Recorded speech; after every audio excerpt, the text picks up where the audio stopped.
We good. We good now. All right, y'all.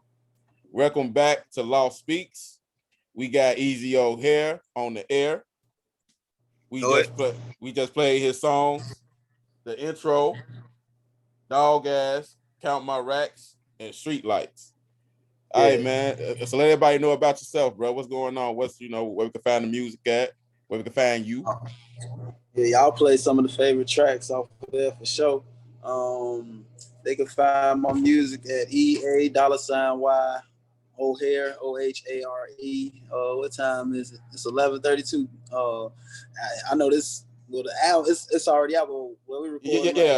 By the time they hear this, bro, it'll be out everywhere. Everybody would have done jam to it. I would have had it on my phone. Let's do it to work. So. Yeah, so we lit. Yeah, you can find it everywhere, man. Along with other singles that's not on there. I got a joint with Stove God. That's crazy. He with Griselda. Okay. What else I got? The joint with Leads out with that Luka Doncic. So, we got a lot of music we give it to the street right now. Okay, is that joint with Bees on there? Nah. That's just a single. I just gave that to the street culture. Oh, okay, cool. That's what's up. Speaking of Bees, man, you Bees and Sinatra, y'all the big three of Chicago. So what's up, man? We get an album or a three-way video or something? Yeah. No, we definitely gonna get I don't know if I want to call it an album, but we're gonna do a little project, you know what I'm saying, for the streets, just to show that unity in the rap game with cats who separately doing things big on their own, but coming together for a bigger cause. Oh yeah, that's always good, man. Chicago need to unify, man. They really need to unify. Yeah, we like some OGs in it now, so it's like, it's showing the example. Yeah. Y'all been in it for like what? How many years? 15, 10? Or more? Like 15. So yeah. More for sure, but I don't even want to say how many really. I'm gonna go 15. Yeah, I feel you, bro. Yeah, you gotta, yeah. So y'all like y'all vets in the game, So that's good. We know how to do this, and at this point we older now, so we got a better grasp on the game, how to go about things. Okay, cool. So with the Chicago versus thing, man, all of y'all participated in it. Why do you think that we didn't have another one? Like, all the artists we got in Chicago, like why didn't we have? I'm thinking it's gonna be as big as Fritz Beats and Timberland stuff,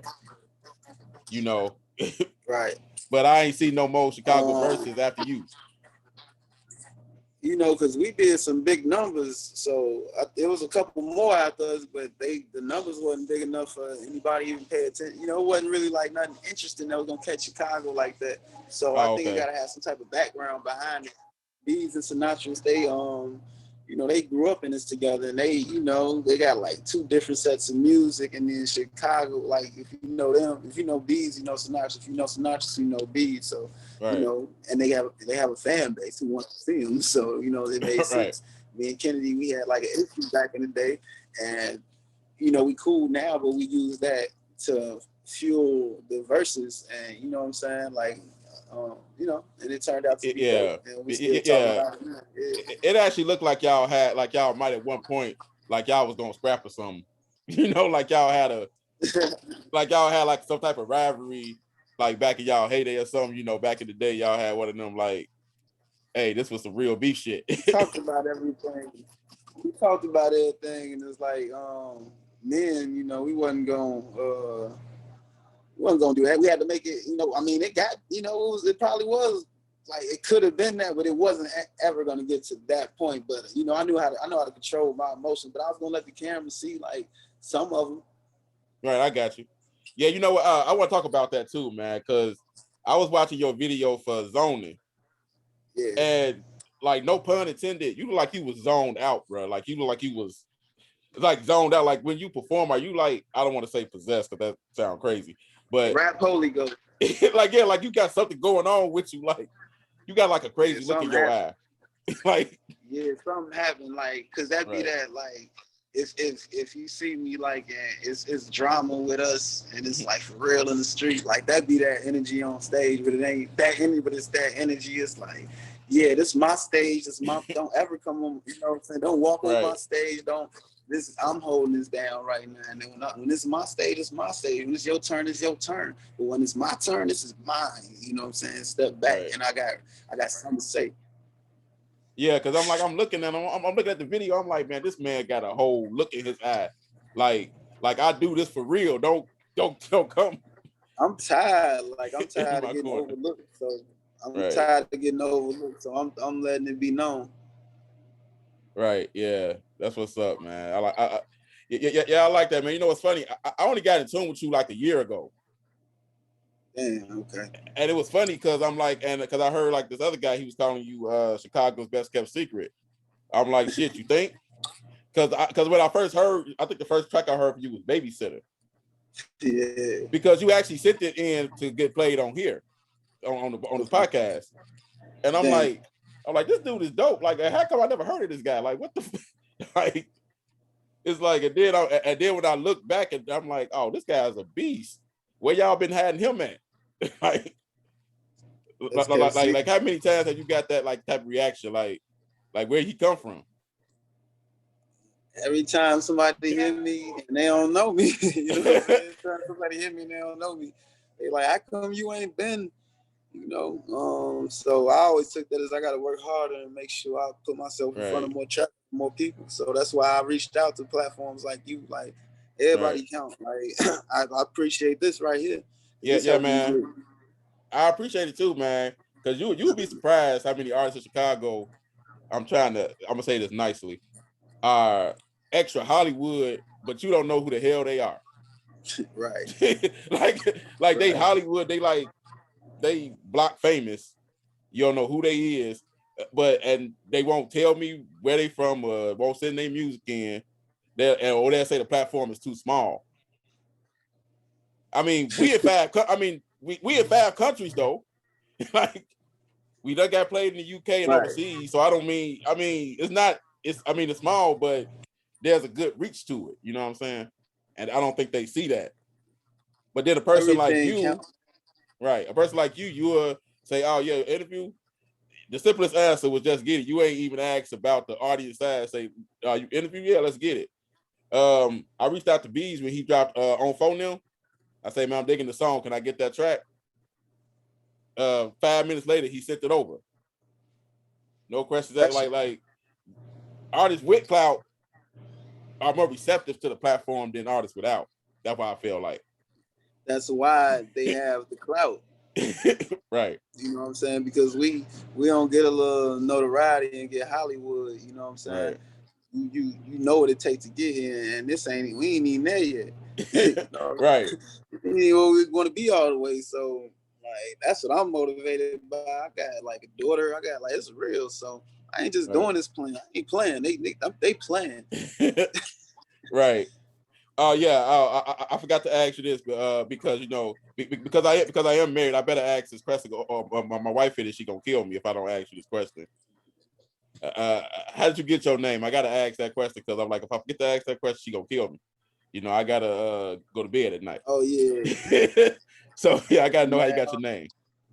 Yeah, I was watching like a kids movie with my daughter, the Lorax, and then the evil villain, his name was O'Hare, and he was just like taking the like all of the air. He wanted to chop down all the trees so it wouldn't be no oxygen, so he could sell the air in bottles. And you know, be chopping down trees, and you know what I'm saying? Hey, you know, we can get some money too.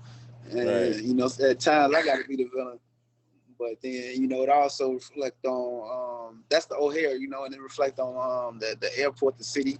You know, we get fly, all that. You know how it go. Yeah. And B was my old name, and I took the B off because there was a lot of that going on. People was trying to, you know, rip the style. They could have it now. They could have that B. It's easy O'Hare. Oh, that's what's up. Okay, so while we on that, man, like, what's your favorite project that you dropped so far? Baggage claim. The new one, okay. Okay. I think I know the answer to this already, but just for the sake of interviewing and the sake of my audience, why would Baggage Claim be your favorite one? I put the most work into it. I worked on this project for a year. You know what I'm saying? I studied music in the game for like, a couple years. I haven't dropped a project in like 5, 6, 7 years or something like that. So this is me just coming back into it, but I never stopped sharpening my sword. So I was always making songs and dropping videos on the internet. I wasn't really serious with music though, because I was like raising my daughter and just trying to get my responsibilities as a man out the way. But then it got to a point where I couldn't take, I just couldn't sit back and watch no more. And I felt like I got something to offer. And Baggage Claim is just like everything I was with me right now is a more mature adult. So the music is of course going to be better than it was because I got my old thing plus I'm like way more seasoned now. Okay. You know what's funny, man? My production better. You know what's funny? I could have sworn, like it might have been last year, the year before. You dropped the project. Did you drop Baggage Claim on like SoundCloud or something, man? 7. Huh? Yeah, like 3, 4 years, 4 or 5 years ago. Yeah, you had a Baggage Claim like mixtape or something. Oh, you know what? I dropped Terminal 1, that mixtape. Terminal 1. That's what it was. It wasn't Baggage Claim. It was Terminal 1. Okay. I'm like, wait a minute. I know it's something. Yeah, it was something I heard. Like, yeah, like okay. I got it mixed up. So Terminal 1, and then okay. So is that like a prelude to this one? Or is that just a project? Yeah, and I took it down. Oh, it was wow. a prelude, and I took it down. So wow. Like y'all had like whoever got it. Whoever listen, now it's gone. I'm about to say, what's funny? I heard it and I was jamming to it. I'm like, I could have sworn he had something, but it was I knew it was something in the frame of that. So yeah. Yeah, it's gone. All right, yeah. I appreciate you listening. Oh yeah, no problem, bro. Yeah, you know what's funny? Once I get in tune with an artist, I don't stop listening to him. So like once I get in tune with them, like if I put them on this platform, most of the ones I play on the podcast, I listen to continuously and follow their projects. And my bro Rodis put a bug in my ear and said, "Hey, Easy O'Hare dropping a new project." I'm like, "Oh, okay, let me holler at him." He's like, he gonna need interviews and stuff. I'm like, I'm finna holler at him. Let me like with a bug in my ear, like his new project dropped. Shout out him. Yeah, that's love right there. He showed up to my inbox saying, FYI, Easy O'Hare dropping a new project. I'm like, oh, okay. Yeah. That's for real. And I'm like, I know what I'm doing, so I'm taking, we working, man, and you working, so we're gonna work together and make it happen. Right, no doubt. Speaking of making it happen, you had a track that was on what was it, NBA 2K21. It was zoning, right? Yeah.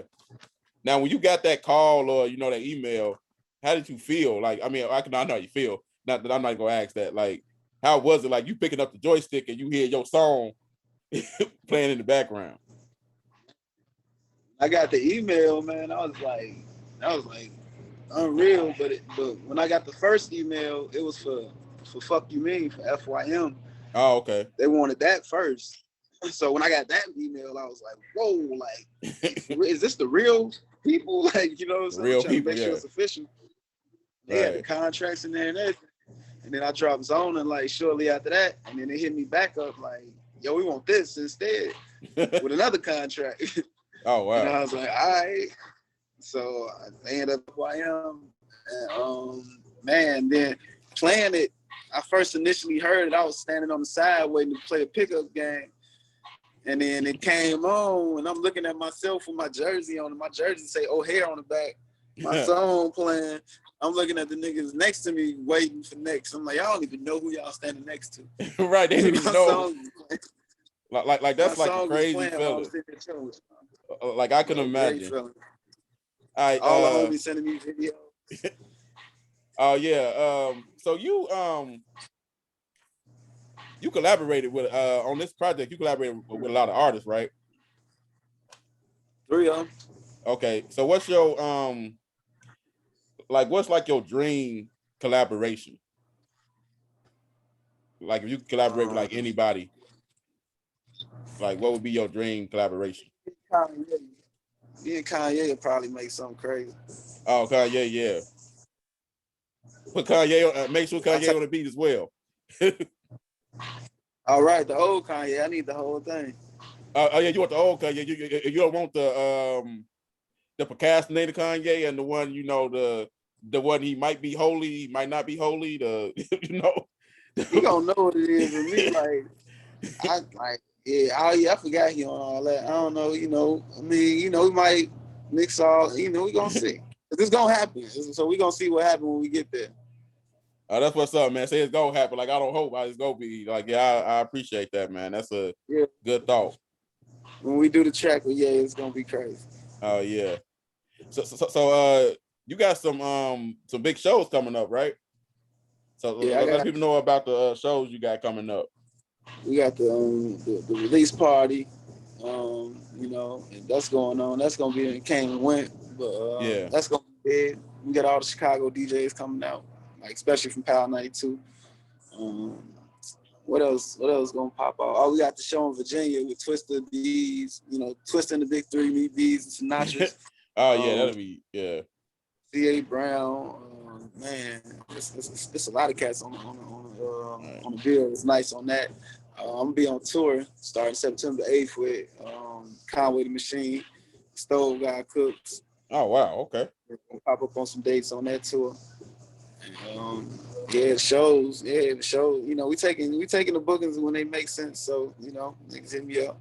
Oh yeah, it always got to make sense, man. Always got to make sense. Trying to make sure I covered every basis. Yeah. Sure. Okay, I got one. So if you could have any advice for matter of fact, I'm gonna use myself as an example. Let me put myself in the example. Like me, I'm an artist myself, man. So if you would give me any advice on how to like keep trying to grow my fan base and I'm going into getting ready to try to release my first album. You know what I'm saying? So if you can give an artist like me any advice, what would you give me? What would you tell me? So, to get your fan base up for your first album, or like how to get your fan base up and how to prepare for your first album? How to prepare for my first album and get my fan because I'm working on getting my fan base up now. I got a few of them coming now, but like how to keep building on that and prepare to release my first actual album. To get your fan base up, you gotta interact with the fans you got, and then build on that, and steady. Like you gotta reach out to new people, and like you gotta market and promote yourself. Sometimes it's gonna cost a little bit of marketing dollars. So you're gonna have to do what you gotta do, and you gotta be if you're an artist, you have to be a character. You gotta be a people's person. You gotta have a brand. You gotta be building towards something, and people gonna see that. They're gonna attract to that, and they're gonna respect. And you gotta be interesting. Say some interesting shit. Make motherfuckers like flock to you. And be you. Right. And if you're working on your project, whatever, like. I make myself comfortable. I don't record with the lights on. Like they gotta be dim or something, like, or just off with my phone light on or something. I don't like lights when I'm performing or recording. You know what I'm saying? So like that's just me though. Like whatever makes you comfortable, get all the way in your zone, and have a feel for whatever project you're doing. Make it a project. Don't just put a whole bunch of songs together and say, okay, here you go. Right. Yeah, I appreciate that, man. All right, man, I appreciate that. Okay, that's another thing I did notice about your music, man. Who would you feel like influenced your style, if anybody? Because I can't really place your style as far as, oh man, he was influenced by this person, or he kind of a little bit sounds like this person. Like there's no way to place that. Like who would you say influenced your style? I listen to so much music. It's a lot of influences. Like I'm influenced by Tupac. I'm influenced by Lil Durk. I'm influenced by Kendrick Lamar. I'm influenced by J. Cole, Jay-Z. Like, so even like I like different music. I listen to rock and roll, like Red Hot Chili Peppers or something. Like, you know what I'm saying, whatever, if it sounds good and it's a piece in my ear, I like it. And then I'm taking in all this and absorbing this, and then like, you know, I guess it turned into my own style when I incorporate that into my life and what I do. So all that combined, like, make beat, because I know I love good music, period. So good music is my influence. Oh, okay, that's what's up, man. So as far as, you know, today's music scene, what do you think? What do you think about just today's music scene in general?